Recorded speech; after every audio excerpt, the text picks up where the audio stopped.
இந்த ஊரில் இருக்கிற அத்தனை பேரும் அப்படியே டாக்டர் ஆகிட்டான் அப்படின்னா இந்த நாட்டை என்ன பண்ணுறது? எல்லாரும் டாக்டர் ஆகிட்டாங்க அப்படின்னா இந்த நாட்டை என்ன பண்ணுறது?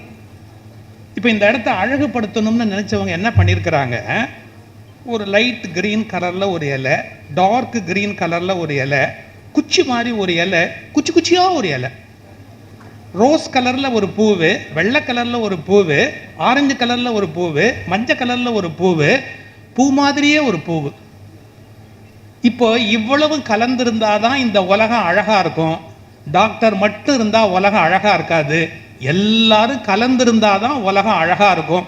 உலகத்தை புரிஞ்சுக்கிட்டவங்க நான் இதுவா மட்டும்தான் ஆகணுன்ற வெறியோடு இருக்க மாட்டாங்க. நம்மளை இந்த பிரபஞ்சம் எதுவாக ஆக்குகிறதோ அதை மகிழ்ச்சியாக ஏற்றுக்கொள்வார். ஏன்னா the stage is colorful, this stage is colorful. அதே மாதிரி லைஃப் இஸ் கலர்ஃபுல்.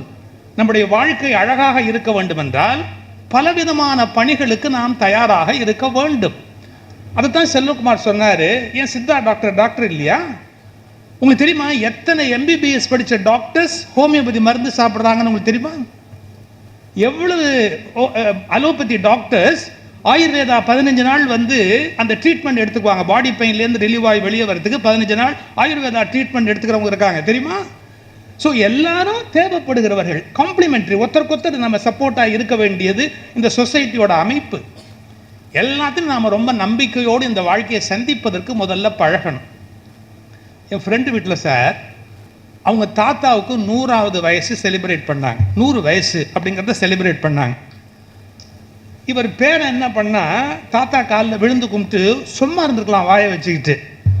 இவருக்கு 100 வயசு ஆயிட்டதுனால அடுத்த வருஷம் இவர் இல்லாமல் போயிடுவாரோ அப்படிங்கிற ஒரு எண்ணத்தில் சொன்னால், நல்ல வேளை இந்த வருஷம் நான் இதெல்லாம் கொண்டாடிட்டேன் தாத்தா, அடுத்த வருஷம்னா முடியுமோ முடியாதோன்னா. அவர் சொன்னார், ஏன்னா நீ சின்ன பையனாக தானே இருக்கிற, ஏன் இவ்வளோ அவநம்பிக்கையோடு இருக்கிற, நீ இன்னும் 10 வருஷம் இருப்ப, ஒன்றும் கவலைப்படாதுன்னு. இவன் என்ன அர்த்தத்தில் பேசுகிறான்? அவர் போயிட்டு வாருங்கிற அர்த்தத்தில் பேசுகிறான். அவர் சொன்னார், நீ போக மாட்டேங்கிற அர்த்தத்தில் அவர் பேசுகிறாரு. நீங்கள் 100 வயசானாலும் சரி, 200 வயசானாலும் சரி, நாம் இன்று பிறந்தவர்களை போன்ற உற்சாகத்தோடு வாழ்வது என்பது ரொம்ப அவசியம். அதனால தான் பாரதி ஒரு வார்த்தை போட்டார், இன்று புதிதாய் பிறந்தோம். எவ்ரி டே நமக்கு கிடைக்கிறது ஒரு ரீபர்த். நீ காலையில் எந்திரிக்கிறோமா, நம்ம எந்திரிக்கும் போது இன்று புதிதாய் பிறந்தோம் இந்த ஒரு உணர்வோடு வாழணும். ஏன் மலர்களுக்கு நான் திருப்பி சொல்றேன்னா, ஒவ்வொரு மலரும் இன்று புதிதாய் பிறந்தோம் என்ற உணர்வோடு தான் தன்னுடைய வாழ்க்கையை தொடங்குகிறது. அந்த ஃப்ரெஷ்னஸ், அந்த ஃப்ராக்ரன்ஸ், அந்த ஃப்ரெஷ்னஸ் இது வாழ்க்கையில் ரொம்ப ரொம்ப அவசியம். அதை நம்ம ஒருபோதும் விட்டு கொடுத்து விடக்கூடாது. இந்த மிகப்பெரிய வாழ்க்கையில் எல்லாரும் எப்படியும் ஒரே மாதிரியாக வர முடியாது அப்படிங்கிற கருத்தை நான் சொன்னேன். அதுக்கு நான் படித்த ஒரு சம்பவத்தை சொல்கிறேன்.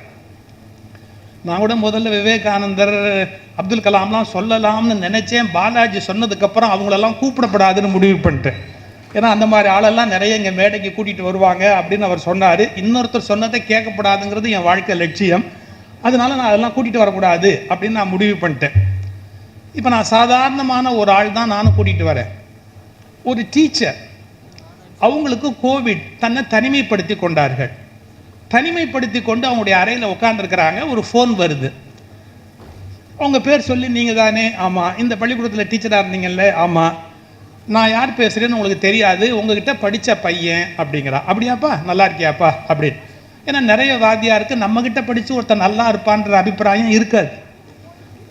நம்மகிட்ட படிச்சும் அவன் எப்படி நல்லா இருப்பான் அப்படின்னு நினைக்கக்கூடிய சில பேர் கூட இந்த உலகத்தில் உண்டு. இவங்க என்ன யோசிச்சாங்க, யாருப்பா எனக்கு தெரியலையேப்பா அப்படின்னு. தெரியாமல் இருக்க வரைக்கும் ரொம்ப நல்லது டீச்சர், நான் அப்புறமா நான் சொல்கிறேன். நான் மட்டும் இல்லை, என் பேட்சில் என்னோட படித்த 7 பேர் ஒன்றா லைனில் இருக்கிறோம். எல்லாருமே உங்களுக்கு வாழ்த்து சொல்கிறோம். நீங்கள் வந்து உடல் நலம் சீக்கிரமாக தேறி வந்துடணும் அப்படின்னு வாழ்த்து சொல்கிறோம். அப்படியா, எனக்கு கோவிட்னு யார் சொல்லலாம் அப்படின்னு. அது இப்படி காதில் வந்துருச்சு. நாங்கள் இன்னும் பழைய பள்ளியோட தொடர்பு வச்சுருக்குறோம். அதனால் நாங்கள் 7 பேர் உங்கள்கிட்ட படித்தவங்க. யார் யாருப்பா அப்படின்னு அவன் ஒவ்வொரு பேர் சொல்லி, இந்த பையன் ரொம்ப கெட்டிக்காரன்னு சொல்லுவீங்களா, அவன் சார்ட்டட் அக்கௌண்டண்ட்டாக இருக்கிறான், இப்போ அவன் பேசுகிறான். அவன் பேசினான். அடுத்தாப்புல நீங்கள் கிளாஸில் ரொம்ப வாழ்த்துவீங்க ஒரு பையனை, அவன் தான் ஃபஸ்ட் ரேங்க் எப்போவுமே வாங்குவான். ஆமாம்மா. அவன் யார்? அவன் இப்போ எங்கே இருக்கான் அப்படி. அவன் பேசுகிறான், லைனில் பேசுகிறான். நான் இப்போ ஒரு கம்பெனியினுடைய மேனேஜிங் டைரக்டராக இருக்கிறேன், அந்த இடத்துல வேலை பார்த்துக்கிட்டு இருக்கிறேன். நான் மாதம் இப்போ வந்து 3 லட்சம் ரூபாய் சம்பளம் வாங்குகிறேன் டீச்சர். அப்படியா? ஆனால் டீச்சரை பற்றி ஒரு வார்த்தை சொல்லணும். தான் வாங்குற சம்பளத்தை விட 100 மடங்கு மாணவன் அதிகமாக வாங்குறப்போ சந்தோஷப்படுற ஒரே ஜீவன் இந்த உலகத்தில் உண்டுன்னா அது டீச்சர்ஸ் மட்டும்தான். That is the best quality. நம்ம கடைசியாக வாங்குற சம்பளத்தை இவன் ஆரம்பத்திலேயே வாங்குறானேன்னு வயிறறிய மாட்டாங்க. அதை விட 10 மடங்கு கூட அப்படியாப்பா பெருமையாக சொல்லுவாங்க. 2 லட்ச ரூபா சம்பளம் வாங்குற பையன் என்கிட்ட படித்தான் அப்படிம்பாங்க. அது டீச்சர்ஸுடைய ஒரு பெஸ்ட் குவாலிட்டி. நான் மாதம் 3 லட்ச ரூபா சம்பளம் வாங்குறேன்னா ரொம்ப சந்தோஷம். அப்படி ஒவ்வொருத்தராக அறிமுகப்படுத்திக்கிறான். இந்த ஃபிசிக்ஸில் டாப்பாக இருப்பானே அவன் இன்னவா இருக்கான் அப்படின்னு. சரி சரி, நீ யாரு எனக்கு சொல்லவே இல்லையே, நீ தானே முதல்ல ஃபோன் பண்ண, நீ யாருன்னு சொல்லவே இல்லையே. டீச்சர், உங்கள் கிளாஸில் நீங்கள் என்னை மறந்துருக்கவே முடியாது. யார் சொல்லு. கருப்பட்டாலாக உயரமாக இருப்பேன். எப்போவுமே லாஸ்ட் பெஞ்சில் தான் நான் உட்காருவேன். அடிக்கடி இந்த உயரம் காணாதுன்னு பெஞ்சு மேலே வேற நிற்க வைப்பீங்க. அப்புறமா நீ கிளாஸில் இருந்தால் பெரிய வம்புன்னு சொல்லி என்னை வெளியே அனுப்பிச்சுடுவீங்க. வெளியில் போய் நில்லு அப்படிம்பீங்க. அந்த ஆள் தான் நான் இப்போது எங்கே இருக்கிறேங்கிறத நான் சொல்லலை. இந்த ஃபஸ்ட்டு ரேங்க் வாங்குவான்னு பாராட்டினீங்க பாருங்க, அவனை சொல்கிறேன்னா நீ சொல்லுப்பான்னு. அவர் துபாயில் ஒரு பெரிய கம்பெனி வச்சிருக்கிறாரு. அவர்கிட்ட தான் நான் இப்போ வேலை பார்க்குறேன்னா. அவர் துபாயில் பெரிய கம்பெனி வச்சிருக்கிறாரு. அதில் தான் எனக்கு 3 லட்சம் ரூபாய் மாதம் சம்பளம் கொடுக்குறாருன்னா. இந்த டீச்சர் சொன்னாங்க, ஆனால் அதான் டீச்சர், ஏய் யாராக இருந்தாலும் என்கிட்ட படித்த பிள்ளைங்க நல்லா இருந்தால் அதை விட எனக்கு என்னடா சந்தோஷம். நீ இப்போ பெரிய கம்பெனிக்கு முதலாளினா அதை விட எனக்கு சந்தோஷமான விஷயம் என்ன இருக்குது. நல்லா இருப்பா, நல்லா ரொம்ப சந்தோஷம், கேட்கவே எனக்கு மகிழ்ச்சியாக இருக்குது. ஆனால் டீச்சர் ஞாபகம் இருக்கா என்னை நீங்கள் வெளியில் நிறுத்தினீங்க, பெஞ்சு மேலே நிறுத்தினீங்க, நிறைய நான் தகராறு பண்ணிக்கிட்டே இருப்பேன். அப்படிங்கிற போது நீங்கள் என்ன நினச்சிருப்பீங்க மனசுக்குள்ளே? ஐயோ இந்த பிள்ளை முன்னுக்கு வருமா வராதா, எங்கேயாவது நாளைக்கு முன்னுக்கு வராமல் போயிடுமோன்னு கவலை இருந்ததுப்பா. என் மனசில் இல்லாமல் இல்லை, அந்த கவலை இருந்தது. டீச்சர் பெஞ்சில் என்னை உயரமாக நிறுத்த சொன்னதால மற்றவங்க யாரும் பார்க்காத உயரத்தை நான் பார்த்தேன். பெஞ்சில் யாரும் நிற்காத உயரத்தில் நிறுத்தினதுனால நான் வாழ்க்கையிலையும் யாரும் பார்க்காத உயரத்தை பார்த்தேன்.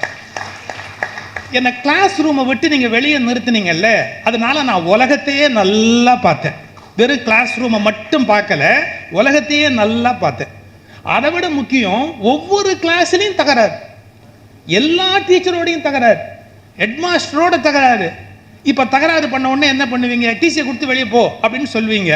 அப்புறம் ஒரு மாதிரி எங்கள் அப்பா வந்து பேச்சுவார்த்தை நடத்தி பரவாயில்லைன்னு திரும்ப நான் எப்படியாவது மறுபடியும் கிளாஸில் சேர்ந்துருவேன் இல்லையா?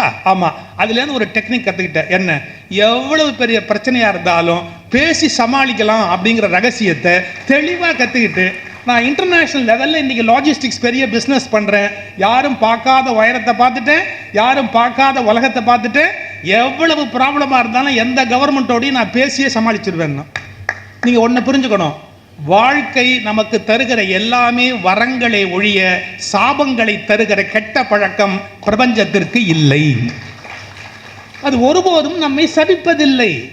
அது தருகிற ஒவ்வொன்றையும் நீங்கள் வாய்ப்பாக பயன்படுத்தி கொள்ள வேண்டும் என்பதுதான் நீங்கள் அறிந்து கொள்ள வேண்டிய செய்தி. செல்வகுமார் சொன்னார் இல்லையா, அப்துல் கலாம் ஜாயின் பண்ண உடனே போனால் ஒரு ப்ரொஃபஸராக ஜாயின் பண்ணியிருந்திருப்பாரு, ஆனால் பிரசிடென்ட் ஆஃப் இந்தியாவாக வந்திருக்க மாட்டார். ஸோ நழுவி போகிற எந்த வாய்ப்புமே நம்மை விட்டு நழுவி போனது என்று பொருள் அல்ல. அது வேறு வகையான ஒரு வாழ்க்கைக்கு நம்மை வழி நடத்துகிறது என்பதை நாம் முதலில் புரிந்து கொள்ள வேண்டும். நீங்கள் எப்படி வேணால் எடுத்துங்க, இந்த நீட்டில் வந்து தனக்கு கிடைக்கலன்னு சூசைட் பண்ணிக்கிறாங்க பாருங்க, என்னால் அவங்க ஜீரணிக்க முடியல. ஏன்னா கண்ணு, 100 உயிரை காப்பாற்றுறதுக்கு டாக்டர் ஆகணும்னு நினைச்சியே, உன் உயிரையே நீ காப்பாற்றலையடா. தன்னோட ஒத்த உயிரையே நீ காப்பாற்றலையே, 100 உயிரை காப்பாற்றணும்னு ஆசைப்பட்டிய டாக்டரா வந்து. அப்போ எப்படிப்பட்ட மன உறுதி வேணும்? எது நடந்தாலும் எந்த இழப்பு வந்தாலும் அது குறித்து நான் வருந்த மாட்டேன் என்கிற தெளிவு வளருகிற தலைமுறைக்கு இருக்க வேண்டும். பாலாஜி ரொம்ப அழகாக சொன்னார், பொதுவாக வந்து பையன் டாக்டர் ஆகணும் அப்படிங்கிறது அம்மாமாருடைய கற்பனை, கனவு. அது நான் பெற்றவங்களும் இங்கே வந்திருக்கிறீங்க, ஒன்று சொல்கிறேன், நீங்கள் வாழ முடியாத வாழ்க்கையை உங்கள் பிள்ளைகள் மீது சுமத்துவதை நிறுத்துங்கள். நீங்கள் வாழ முடியாத வாழ்க்கையை உங்கள் பிள்ளைகள் மீது சுமத்துவதை நிறுத்துங்கள். அவர்கள் வாழ்க்கையை வாழ வந்தார்களே ஒழிய அவர்கள் உங்கள் கனவுகளை சுமந்து வாழ்வதற்காக மட்டும் இங்கு வரவில்லை என்பதை தெளிவாக புரிந்து கொள்ளுங்கள். அவர்களது வாழ்வை வாழ்வதற்காக அவர்கள் வந்திருக்கிறார். சார், நான் நினைச்சபடியே என்னுடைய குழந்தைகள் படிக்கல, நல்லா படிப்பாங்க. நானும் ஒரு சராசரியா, எனக்கு கூட அந்த எண்ணம் இல்லை, ஒய்ஃபுக்கு அந்த எண்ணம், எப்படியாவது ஒரு பிள்ளை டாக்டர் ஆகணும், ஒரு பிள்ளை எப்படியாவது வெளிநாட்டில் இருக்கணும், நானும் வெளிநாட்டில் அமெரிக்காவுக்கு போய் அங்கே ஊறுகாயை கொண்டு போய் கொடுத்துட்டு வந்தால் தான் அம்மாவாக இருக்க முடியும் அப்படின்னு என் மனைவிக்கு அப்போ எனக்கு ஊறுகாய் கொடுக்க மாட்டேன். ஆனால் கரெக்டாக அமெரிக்காவில் போய் பிள்ளை இருந்தால் கொடுத்துட்டு வருவேன் அப்படிங்கிறத ரொம்ப தீவிரமாக பேசிக்கிட்டே இருப்பாள். என் 2 பிள்ளைகளும் முடியவே முடியாது. வாரம் வந்து அப்பனை கழுத்திருப்பமே ஒழிய நாங்கள் வந்து வெளிநாட்டிலலாம் போய் உட்கார மாட்டோம் அப்படிங்கிறது அவங்க ரொம்ப தெளிவாக இருந்தாங்க. நான் ஒன்றுமே சொல்லலை. நீ என்ன படிக்க விரும்புறியோ நீ படிடா கண்ணு, நீ யாராக வர விரும்புறியோ வா. எம்காம் முடிச்சா ஒருத்தி, எம்பிஏ முடிச்சா ஒருத்தி, என்ன குறைஞ்சி போயிட்டா? இப்போ எனக்கு ஒரு யூடியூப் சேனல் இருக்குது, அதை ஒரு பொண்ணு பார்த்துக்கிறா, அவளும் நல்லா ஏர்ன் பண்ணுறா. எனக்கு இன்னொரு கம்பெனி இருக்குது, அந்த கம்பெனியை இன்னொரு பொண்ணு பார்த்துக்கிறா. எந்த வகையிலும் என்னுடைய வருமானம் குறையல. பிள்ளைகளையும் நல்லா வளர்க்குறாங்க, வருமானத்தையும் பார்த்துக்கிறாங்க. They are quite well off. ஒன்றும் ஒரு குறையுமே இல்லை. நான் நினைத்தபடி மட்டுமே என் பிள்ளை வளர்வது வளர்ச்சி அல்ல, அவர்கள் நினைத்தபடி வளர்வதுதான் உண்மையான வளர்ச்சி என்பதை பெற்றவர்கள் முதல்ல நம்ம தெளிவாக புரிஞ்சுக்கணும். நீ யாரா வர்றதுக்கு ஆசைப்படுறியோ அதுக்கு நான் சப்போர்ட் பண்ணுறேன். நீ ரோஜா ரோஜாவா பூ பூக்கணும், முல்லை முல்லையா பூ பூக்கணும், மல்லி மல்லியா பூக்கணும். நீ பூ பூக்கிறதுக்கு நான் தண்ணி ஊத்துறது தான் என் வேலை. நான் உன்னை ரோஜாவை முல்லையா மாற்றுவேன், முல்லையை நான் தாமரையா மாற்றுவேன், தாமரையை நான் இதுவாக மாற்றுவேன். இந்த மாதிரி நம்ம கஷ்டப்பட்டுலாம் ஒன்றும் முயற்சி பண்ண வேண்டிய அவசியம் கிடையாது. அவர்கள் யாராக ஆக விரும்புகிறார்களோ அதை நாம் செய்தால் போதும். ஜப்பானில் ஒரு வகையான மீனை பற்றி, ஜோயினா ஏதோ ஒரு மீனை பற்றி ஒரு செய்தி படித்தேன். கொஞ்சம் ஆச்சரியமான ஒரு செய்தி.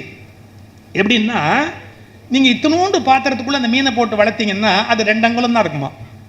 கொஞ்சம் பெரிய தொட்டியில் அதே மீனை நீங்கள் போட்டு வளர்த்தீங்கன்னா அது 2 அடி வந்துடுமா. ஒரு மிகப்பெரிய ஒரு தண்ணி தொட்டிக்குள்ளே கொண்டு போய் அதை போட்டு வச்சிங்கன்னா அது வந்து 12 அடி 20 அடி 22 அடின்னு நீளமாக வளருமா. பெரிய ஏரி பெரிய குளம் அதில் கொண்டு போய் அதை விட்டுட்டிங்கன்னா அது 25 அடி 30 அடி 40 அடின்னு வளரும். இப்படி ஒரு ஆச்சரியமான மீன் உலகத்திலேயே இல்லைன்றா. அதுக்குன்னு ஒரு ஹைட்டு உண்டு, அதுக்குன்னு ஒரு தன்மை உண்டு, அப்படித்தான் வளருங்கிறது இல்லாமல் எந்த சூழலுக்குள்ள வச்சிருக்கிறீங்களோ அதுக்கு தகுந்த மாதிரி அது வளரும் அப்படின்னு அதை பற்றி ஒரு செய்தி படித்தேன். ஒரு அருமையான கருத்து அது. நான் என்ன சொல்ல வரேன், பெற்றோர்கள் அந்த தண்ணி தொட்டி மாதிரி, நீங்கள் மீன் தொட்டி மாதிரி இருந்தீங்கன்னா உங்கள் பிள்ளை 2 அடி தான் வளரும். நீங்கள் ஏரியாக குளமாக கடலாக மாறினால் அவர்கள் தங்களுடைய விஸ்வரூபத்தை காட்ட முடியும் என்பதை பெற்றோர்கள் முதல்ல புரிஞ்சுக்கணும். அவர்கள் எந்த அளவுக்கு வளர நினைக்கிறாங்களோ அதற்குரிய வாய்ப்புகளை ஏற்படுத்தி கொடுக்க வேண்டிய கடமை நமக்கு இருக்கிறது என்பதை பெற்றோர்கள் புரிந்து கொள்ள வேண்டும். இதுதான் வானமே இல்லை என்பதில் நான் முதல்ல சொல்ல விரும்புகிற செய்தி. ஒரு மனிதன் வாழ்க்கையில் வெற்றி பெற வேண்டும் என்று சொன்னால் எல்லாருக்கும் ஒரே மாதிரியான திறமை, ஒரே மாதிரியான சந்தர்ப்பம், ஒரே மாதிரியான வாய்ப்பு என்பது கிடைக்காது. ஒரு நேரத்தில் ஒன்று பெரிதாக இருக்கும், ஒரு நேரத்தில் ஒன்று சிறிதாக இருக்கும். ஒரு சின்ன பொன்மொழி ஒன்று படித்தேன் சார், கொஞ்சம் யோசிச்சு பாருங்க. பிளேடு வந்து நமக்கு ஒரு பர்பஸுக்கு பயன்படுது. பிளேடு, இந்த பிளேடை வைத்து நம்ம ஒரு பர்பஸுக்கு பயன்படுத்தலாம். ஆனால் அந்த பிளேடை வச்சுக்கிட்டு போய் ஒரு மரத்தை வெட்ட முடியாது. ஸோ பிளேடோட சக்தி அவ்வளவுதான். இதை ஒரு பர்பஸுக்கு பயன்படுத்தலாம், ஆனால் இதை வச்சுக்கிட்டு நம்ம போய் ஒரு மரத்தை அழிக்க முடியாது. மரத்தை வெட்டணும்னா ஒரு கோடாலி கண்டிப்பாக வேணும். கோடாலியை வச்சு தான் மரத்தை வெட்ட முடியும். ஆனால் மறந்துடாதீங்க, கோடாலியை வச்சு மரம் தான் வெட்ட முடியுமே ஒழிய முடி வெட்ட முடியாது. அப்ப என்ன அர்த்தம்? ஒன்றுக்கு பயன்படுவது இன்னொரு விஷயத்திற்கு பயன்படாது, இன்னொரு விஷயத்திற்கு பயன்படுவது இன்னொரு விஷயத்திற்கு பயன்படாது. கோடாலியும் மட்டமல்ல, பிளேடும் மட்டமல்ல, அது அதனுடைய வேலையை செய்வதற்கு பூமியில் வந்திருக்கிறது. இந்த அண்டர்ஸ்டாண்டிங் தான் நமக்கு ரொம்ப கிளியரா வேணும். இப்போ ஒரு கச்சேரி, சுதா ரகுநாதன் பாடுறாங்க, பலமுல்லி கிருஷ்ணா அவர் MS சுப்புலட்சுமி ஒரு காலத்தில் பாடுறாங்க அப்படின்னா வயலின்ல ஒருத்தர் டாப்பா இருக்கலாம், மிருதங்கத்தில் ஒருத்தர் டாப்பா இருக்கலாம், இன்னொருத்தர் வந்து வேற ஒரு இசைக்கருவியில் டாப்பா இருக்கலாம். எல்லோருமே MS இருந்து பாடணும்னு ஒன்றும் அவசியம் கிடையாது. அப்போ நமக்கு எந்த வித்தை வல்லமையா வருதோ, எந்த திறமை நமக்கு நல்லா இருக்கோ அதை பயன்படுத்தி நாம அதுல எவ்வளவு டாப்பா வர முடியுமோ இல்லை டாப்பா வரணுமே ஒழிய எல்லாருமே ஒரே இடத்துக்கு தான் போட்டி போடணும் அப்படிங்கிற கட்டாயம் கிடையாது. இதான் வாழ்வினுடைய பரந்த ஒரு பெரிய அமைப்பு அப்படிங்கிறத முதல்ல நாம உள்ளுக்குள்ள விளங்கி கொள்ள வேண்டிய பொறுப்புல இருக்கிறோம்.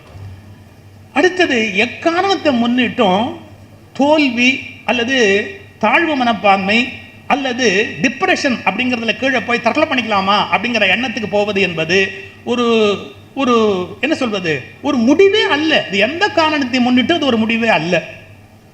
நாங்கள் மோட்டிவேட் பண்ணுறதுக்காக ஒரு சம்பவம் சொல்வோம். ஒரு அம்மாட்ட இந்த மாதிரி ஃபெயில் ஆகிட்டு வந்த ஒரு பையன் வந்து சொல்கிறான். என்ன சொல்கிறான்? தற்கொலை. நான் அதுக்கு முன்னாடி பசங்க எப்படி பேசிக்குவான்னு சொல்கிறேன், பசங்களுக்காக அதை சொல்லிடுறேன். ஒரு பையன் இன்னொரு பையன்கிட்ட சொல்லிட்டு இருந்தான், மாப்பிள்ளை இது பசங்ககிட்ட ஒரு அழகு, எவன் மாப்பிள்ளை எவன் மாமன் இதுவே தெரியாது. ஒருத்தன் மாப்பிள்ளைம்பான் மச்சிம்பான், அவன் ஒரு உறவு வச்சுருப்பான். மாப்பிள்ளை இந்த பரீட்சையில் ஃபெயிலாக போயிட்டேன், வீட்டுக்கு போனால் அப்பன் திட்டுவான், இப்போ நான் என்ன பண்ணலான்னு யோசிக்கிறேன், சூசைட் பண்ணலான்னு யோசிக்கிறேன்னா. அடுத்தவன் சொன்ன பதில் தான் டாப், வேணாம்டா, பண்ணிடாதடா, அப்புறம் மறுபடியும் பிறந்து எல்கேஜிலேருந்து பரீட்சை எழுத வேண்டிய அவசியம் வரும். அதுக்கு இந்த கன்றாவியே எவ்வளவோ தேவையில்லை, இதை ஒன்றை திருப்பி எழுதிட்டு பேசாமல் போய்கிட்டே இருக்கலாம்.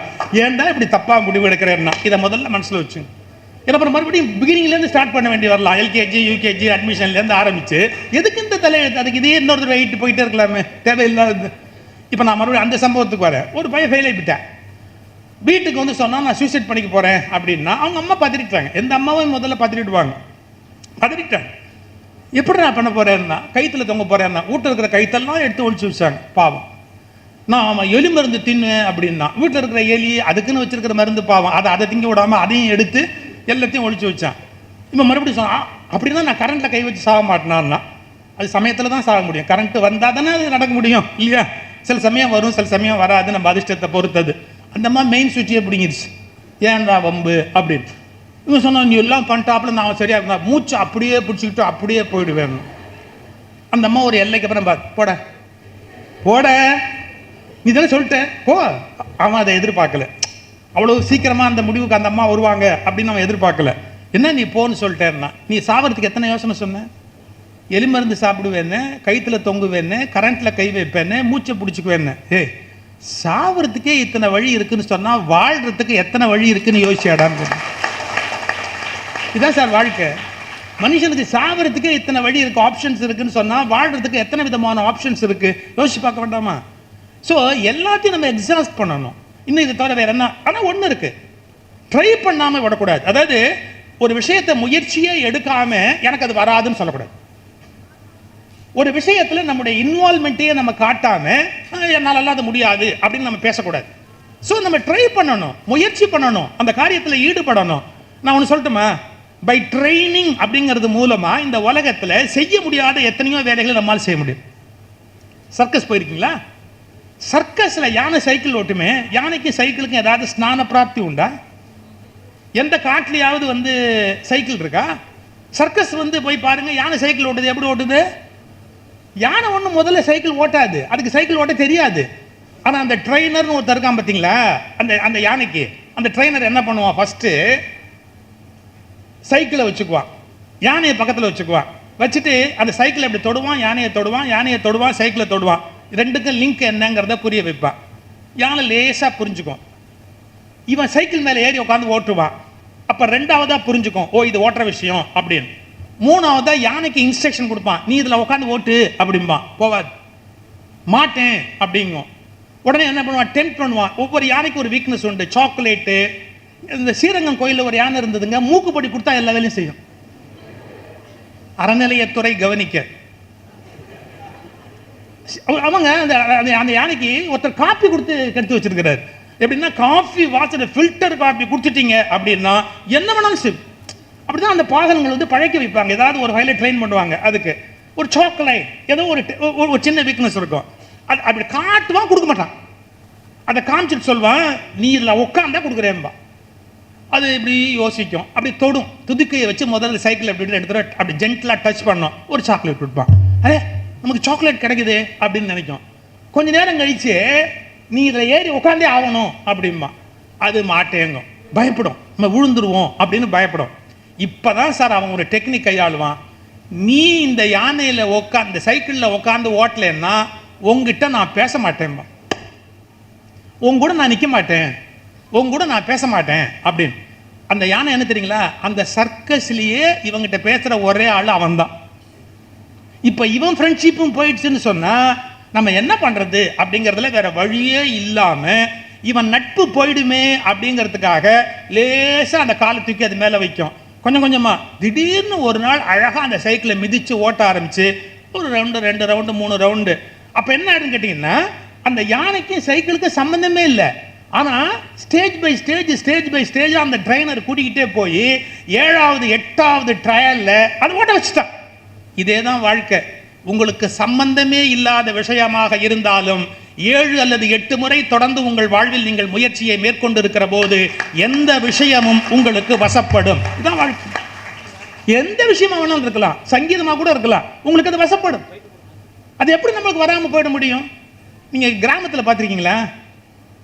கிராமத்தில் பொது கிணறு இருக்கும், அதுக்கு கருங்கல்ல வட்டம் இருக்கும். பார்த்துருக்கீங்களா? கிராமத்து கிணறுகளில் கருங்கல்ல இருக்கும். எப்போவாது கிராமத்தில் போனால் போய் பாருங்க, அந்த கருங்கல்ல கயிறு அறுத்த இடம் இருக்கும். தண்ணி சேர்ந்ததுக்காக பெண்கள் இப்படி விடுவாங்க பாருங்க. அப்படி விடும்போது அந்த கயிறு அந்த கருங்கல்ல இப்படி அறுத்துக்கிட்டே அப்படியே போகும் நேரா. ஒரு பெரிய ஆச்சரியம் நான் சொல்றேன். தேங்காய் நாருடைய அடர்த்தி என்ன, தேங்காய் நாருடைய சக்தி என்ன?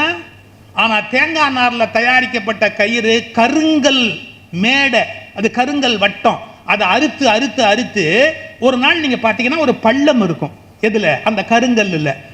பொம்பளைங்க குடம் வச்சிருப்பாங்க பாருங்க, அந்த குடத்தை அந்த கல்லு மேல வச்சு வச்சு வச்சு வச்சு 100 வருஷம் ஆன கிணறுல போய் பாருங்க, கருங்கல்லிலேயே இப்படி வட்டமா ஒரு பள்ளம் இருக்கும். ஏன் சார், ஒரு மெல்லிய குடத்தால் சில ஆண்டுகளில் கருங்கல்லில் பள்ளத்தை உண்டாக்க முடியும் என்றால், ஒரு மெல்லிய கயிற்றால் ஒரு கருங்கல்லை அறுத்து கொண்டு போக முடியும் என்றால், வலிமை வாய்ந்த மனிதனால் இந்த உலகத்தில் முடியாதது என்ன? முயற்சி செய்தால் முடியாதது என்று ஒன்று இல்லை. இதுதான் லைஃப். அந்த முயற்சி வேணுமா வேண்டாமாங்கிற அறிவும் தெளிவும் இருக்கணும். இப்போ நான் என்ன கிளாரிட்டியோட இருக்கணும்? நான் ஒரு துறையில அதனுடைய பெருமையா சொல்ல, ஒரு துறையினுடைய உச்சியை நான் தொட்டவன். அப்போ இந்த துறையினுடைய உச்சிக்கு நான் வந்தாச்சு, நான் வரணும் அப்படிங்கிறது என்னுடைய விருப்பம்னா நான் அதை என்னுடைய வாழ்வில் அடைஞ்சிருக்கேன். அதோட நான் நிறுத்திக்கணும். ஒய் கான்ட் ஐ ட்ரை பரதநாட்டியம்னு சொன்னா ஐ எம் இன்சல்டிங் பத்மா சுப்பிரமணியம்னு அர்த்தம். நான் தேவையில்லாம போய் இனிமேல் பரதநாட்டியம் ஆடுவேன் நம்ம ஆரம்பிக்கணுமா? அவசியம் இல்லை. So choice is yours. இதை ட்ரை பண்ணுமா வேண்டாமா, அதை ட்ரை பண்ணுமா வேண்டாமா அப்படிங்கிறது சாய்ஸ் இஸ் யுவர்ஸ். ஆனா ட்ரை பண்ணனா நடக்கும் அப்படிங்கிற கிளாரிட்டி நம்ம மைண்ட்ல ஆழமா பதிஞ்சிருக்க வேணும். ஏன்னா ஒவ்வொரு துறையில ஒவ்வொரு மாதிரி. இன்னைக்கு நீங்க எதை சாதாரணமான ஆள் நினைக்கிறீங்களோ அவங்க இன்னொரு நாள் பவர்ஃபுல்லா மாறலாம் சார். ஒரு பொன்மொழி போட்டிருந்தா மறக்கவே முடியாது. ஒரு மரத்திலேருந்து 1 லட்சம் தீக்குச்சி பண்ணலாம். ஒரு மரத்திலேருந்து 1 லட்சம் தீக்குச்சி பண்ணலாம். ஒரே குச்சியை வச்சு 1 லட்சம் மரத்தை எரிச்சுடலாம். ஒரே ஒரு தீக்குச்சி போருமே, காட்டில் கொளுத்தி போட்டா 1 லட்சம் மரம் போயிடுமே. ஒரு மரத்திலேருந்து 1 லட்சம் தீக்குச்சி படுறதா இருந்தாலும் பண்ணலாம். ஒரே தீக்குச்சி வச்சு 1 லட்சம் மரத்தை ஒழிக்கிறதா இருந்தாலும் ஒழிக்கலாம். இப்போ ஆப்ஷன் இருக்கு. அது இத்தனோண்டு தீக்குச்சி தாங்கிறதுனால அது பலவீனமானதுன்னு பொருள் இல்லை. அது ஒரு காலத்தில் வலிமை உடையதான் மாறும். ஸோ எது எப்போ பலமாகும்னு நமக்கு தெரியாது. அப்போ சோர்ந்து போகக்கூடாது, முயற்சியை கைவிடக்கூடாது. எந்த வகையிலையும் எந்த பிரச்சனையும் சந்திப்பதற்குரிய மனோநிலையோட நாம இருக்கணும். இப்போ பாலாஜி சொல்லிட்டாருங்கிறதுக்காக விவேகானந்தரை கூப்பிடாம இருக்க எனக்கு மனசு இல்லைப்பா, கூப்பிடுறேன்ப்பா. அவரு வந்துடுவார் நம்ம கிட்ட அடிக்கடி. அமெரிக்காவுக்கு போறாரு விவேகானந்தர். பாருங்க, மாத்து ட்ரெஸ் கிடையாது. அமெரிக்காவில் கான்ஃபரன்ஸ்ல பேச போறாரு, மாத்து ட்ரெஸ் கிடையாது. ஒரு மூட்டையில துணியை மூட்டை இப்படி மூட்டையில வச்சிருந்தார் அவர். இந்த நம்ம மாதிரி பாக்ஸ் எல்லாம் கிடையாது. ஒரு மூட்டையில மூட்டை கட்டி துணிமணி வச்சிருக்கிறாரு. இவர் எந்த கான்ஃபரன்ஸ்ல போய் பேசணுமோ அந்த அட்ரஸ் கிடையாது. ஏன் சார், அமெரிக்காவில் அட்ரஸ் இல்லாமல் நீங்கள் ஒரு இடத்துக்கு போயிட முடியுமா? இன்னைக்கு இல்லை, அந்த காலகட்டத்தில் பேசுறதுக்கான அட்ரஸ் ஸ்லிப்பு கொடுத்தாங்க பாருங்க. அந்த கான்ஃபரன்ஸ் நடக்கிறது தொலைச்சிட்டாரு.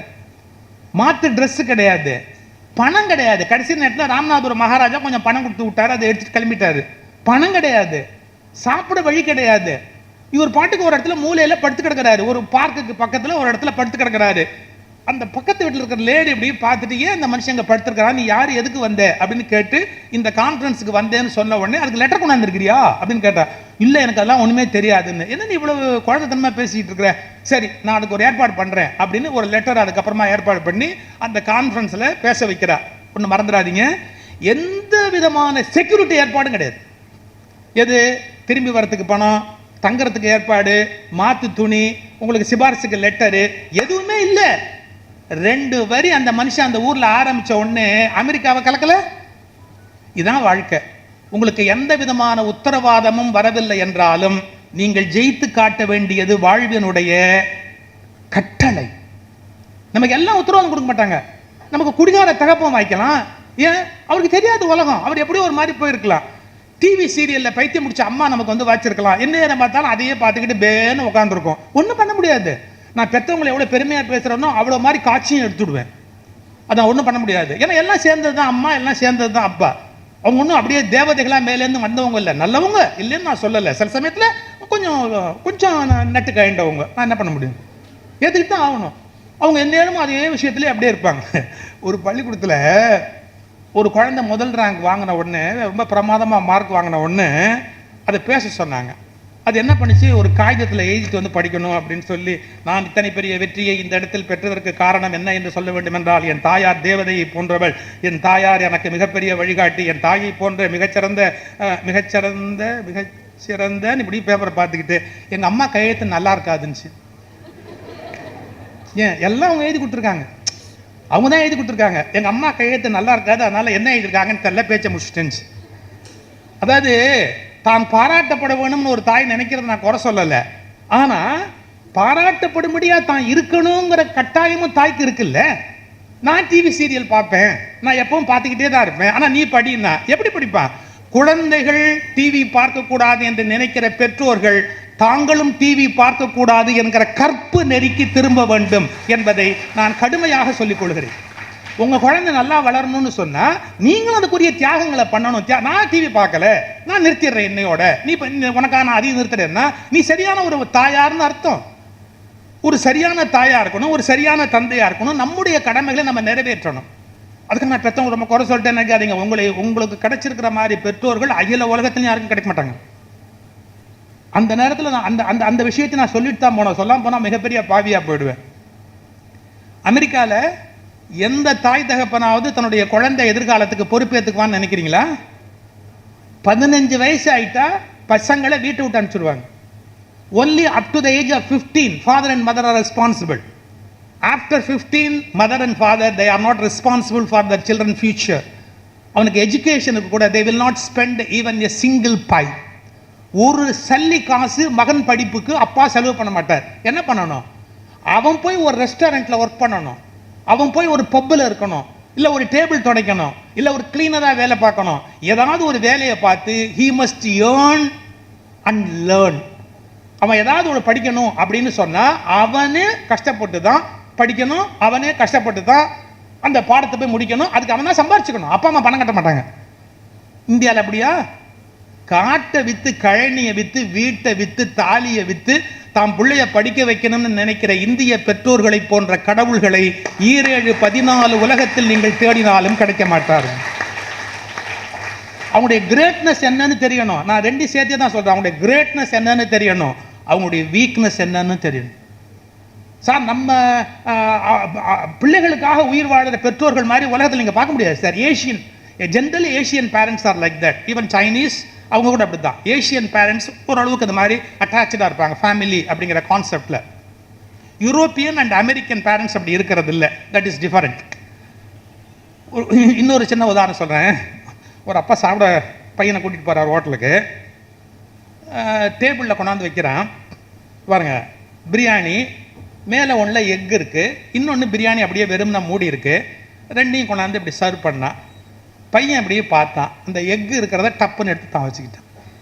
ஏன்னா இதில் எக்கு இருக்குது, நமக்கு வேணும், அந்த இதில் இல்லை, இல்லாததை அப்போ திங்கட்டும் அப்படின்ட்டு அப்பா அந்த மேலே எக்கு இல்லாத பிரியாணியை வச்சுக்கிட்டு அதை எடுத்து சாப்பிட்டான். அவங்க அப்பா சிரிச்சான், ஒன்றும் சொல்ல, சிரிச்சான்.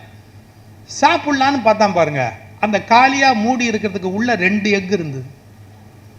இப்போ பையன் அவுட் ஆகிட்டான். நமக்கு 1 தான் கிடைச்சிது, நம்ம அப்பனுக்கு 2. அவங்க அப்பா ஒன்றுமே சொல்லலை, 2 முட்டையும் அவரே சாப்பிட்டார். இப்போ ஒரே ஒரு முட்டையை சாப்பிட்டான், முடிஞ்சு போச்சு. 2வது தடவை ஹோட்டலுக்கு போனாங்க, இதே மாதிரி கொண்டாந்து வச்சார். என்ன, ஒன்றில் எக் இருந்தது, இன்னொன்றில் எக் இல்லாமல். பழைய அனுபவங்களை கொண்டு வளர்கிறவன் மனிதன். எப்போதும் முட்டை வெளியில் தெரியவில்லையோ அதற்குள் கண்டிப்பாக இன்னொரு முட்டை இருப்பதற்கு வாய்ப்பு இருக்கிறது என்று இந்த கூமுட்டைக்கு தோன்றிவிட்டது. ஒன்று அவன் என்ன பண்ணான், டேங்னு அதை எடுத்து தான் வச்சுக்கிட்டு இந்த மேலே ஒன்றே அதை எடுத்து அப்பாவுக்கு வச்சான். என்ன அதிர்ஷ்டம்னு கேட்டான். இவன் இந்த ஓப்பன் பண்ணி பார்த்தா முட்டையே இல்லை, முட்டையே சுத்தமாக இல்லை. அதுலையாவது 1 இருந்தது, இப்போ இல்லை ஒன்றுமே இல்லை. அப்பாவை பரிதாபமாக பார்த்தான். அவங்க அப்பா ஒன்றுமே சொல்லவே இல்லை, அவர் போட்டு சாப்பிட்டு. 3வது தடவை ஹோட்டலுக்கு போனான். இதே மாதிரி கொண்டாந்து வச்ச உடனே கம்முன்னு இருந்தான் பையன். அவங்க அப்பா என்ன பண்ணார், இந்த முட்டை இருக்கிறத எடுத்த முதல்ல அவனுக்கு வச்சுட்டார். அப்புறம் அவரோடதை திறந்தார் பாருங்க, அதில் ஒரு முட்டை இருந்தது, அதையும் எடுத்து பையனுக்கே வச்சுட்டார். என்ன, தன் சாமர்த்தியத்தால் மட்டுமே ஜெயிக்கலாம் என்று நினைத்தவனை விட பிள்ளையின் மீது அன்பு உடைய தகப்பனை பெற்றவன் தான் உண்மையான பாக்கியசாலி. அப்பா சொன்னாரு, நான் முதல் தடவையே அந்த முட்டையை சாப்பிட்டுக்க மாட்டேன்டா, நீ எல்லாம் உன்னோட சாமர்த்தியத்தினாலேயே ஜெயிச்சுள்ளான்ற ஐடியாவில் இருந்த, நான் கொடுக்கல. எப்போ நீ எங்கிட்ட விட்டுட்டியோ எங்கிட்ட இருக்கிற எல்லாத்தையுமே நான் உனக்கு கொடுக்க தயாராக இருக்கிறேன். ஸோ நீங்கள் பேரண்ட்டோட லவ் அண்ட் அஃபெக்ஷனையும் புரிஞ்சுக்கணும். அதே நேரத்தில் வெறும் கற்பனைகளை பிள்ளைகளுக்கு திணிச்சு நீ இதுவாகு அதுவாகுன்னு சொல்லி ஒரு மன அழுத்தத்தையும் மன வருத்தத்தையும் ஏற்படுத்தக்கூடாது. இப்போ லேட்டஸ்ட்டாக ஒரு ஆர்டிக்கல் படித்தேன். இந்த ஆஃப்டர் திஸ் கொரோனா உலகம் முழுக்க பள்ளிக்கூடத்து பிள்ளைகளுக்கு மன அழுத்தமும் மன அந்த அமைதி குறைந்த ஒரு நிலையும் ஏற்பட்டிருக்கிறது. அதை உடனடியாக நம்ம அட்ரஸ் பண்ணணும். 7th ஸ்டாண்டர்ட் படிக்கிற பிள்ளைகள்லேருந்து ஆரம்பித்து வீட்லேயே இந்த 2 ஆண்டுகளாக அவங்க இருந்துட்டதுனால ஒரு மன அழுத்தம் ஏற்பட்டு இருக்கிறது அவர்களுக்குன்னு. இப்போ நல்ல ஒரு முயற்சி பண்ணியிருக்கிறீங்க. மருத்துவத்துறையும் கல்வித்துறையும் உடனடியாக கைகோர்த்து வளருகிற மாணவர்களுடைய மனம் உற்சாகம் அடைவதற்குரிய வகையில் ரொம்ப அழகாக சொன்னார் நம்முடைய விஜய்.